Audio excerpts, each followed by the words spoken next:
आज शाम से राजनीतिक दलों का प्रचार, सभा, रैलियां थम जाएंगी। सभी प्रत्याशियों ने पूरा दमखम लगा दिया।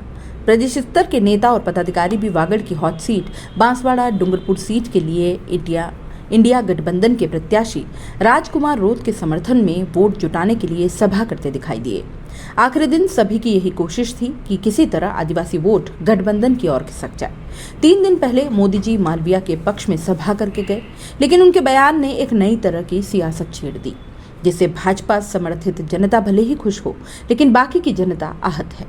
आज सभा में प्रदेशाध्यक्ष गोविंद सिंह डोटासरा ने कहा, जैसे आदिवासियों ने अंग्रेजों के सामने नहीं झुककर देश को आजाद कराया, वैसे ही अब बांसवाड़ा डूंगरपुर को भाजपा से आजाद करवाएंगे।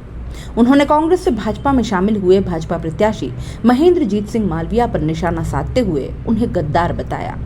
कहा कि कांग्रेस के साथ गद्दारी करने वाले महेंद्रजीत सिंह मालवीय को सबक सिखाना है, उसे हराना है, ये कांग्रेस ने तय कर लिया है। डोटासरा बुधवार को 84 विधानसभा क्षेत्र के कुआं गांव में इंडिया गठबंधन के उम्मीदवार राजकुमार रोत के समर्थन में सभा को संबोधित कर रहे थे। डोटासरा ने पीएम मोदी और भाजपा पर जमकर निशाना साधा। कहा कि अगर तीसरी बार देश में भाजपा की सरकार आ गई तो न आदिवासी बचेगा, न ही देश बचेगा, न लोकतंत्र बचेगा और न ही संविधान बचेगा।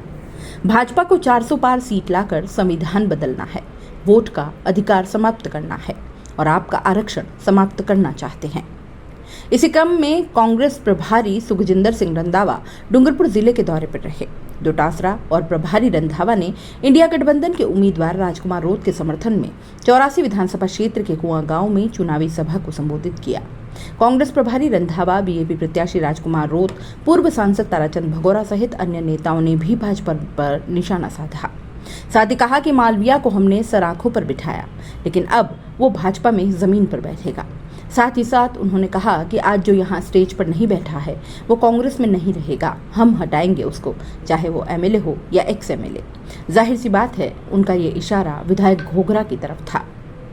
राजकुमार रोत ने भी जनता को संबोधित करते हुए कहा कि जनता ने इस बार ठान लिया है कि रगड़ा निकाल देना है इनका। जनता जिसको दिल्ली और जयपुर भेज सकती है वो वापस घर पर भी बिठा सकती है। उन्होंने ये भी कहा कि जो सच्चा कांग्रेसी है वो हमारे साथ है और जो दिन में कांग्रेसी और रात में भाजपाई है वो थोड़े चले गए और थोड़े और चले जाएंगे। कुल मिलाकर आखिरी दाव सबने मिलकर चल दिया है। अब बस 2 दिन में चुनाव है और सबकी कोशिशें, फिर चाहे वो भाजपा हो, कांग्रेस हो या गठबंधन हो, इनका परिणाम 26 को परिणत होकर 4 जून को सबके सामने आएगा। उन सबके अंदर एक जोश है, जुनून है कि इस बार इस इलाके के अंदर रगड़ा निकाल देना है। ये जो जुनून है इस बार तो जनता ने ठान लिया है कि जो कांग्रेस ने 40 साल तक जिस व्यक्ति को सरपंच से लगा के प्रधान, जिला प्रमुख, एमएलए, एमपी, मंत्री बनाया, उस महेंद्रजीत मालवीय जी को जिन्होंने यहाँ की जनता ने पलकों पे बिठा के रखा था, इस समाज ने उनको साथ दिया था, लेकिन वक्त आने पर वो व्यक्ति आपकी कांग्रेस पार्टी को भी धोखा देके चला गया और इस समाज को भी धोखा देके चला गया।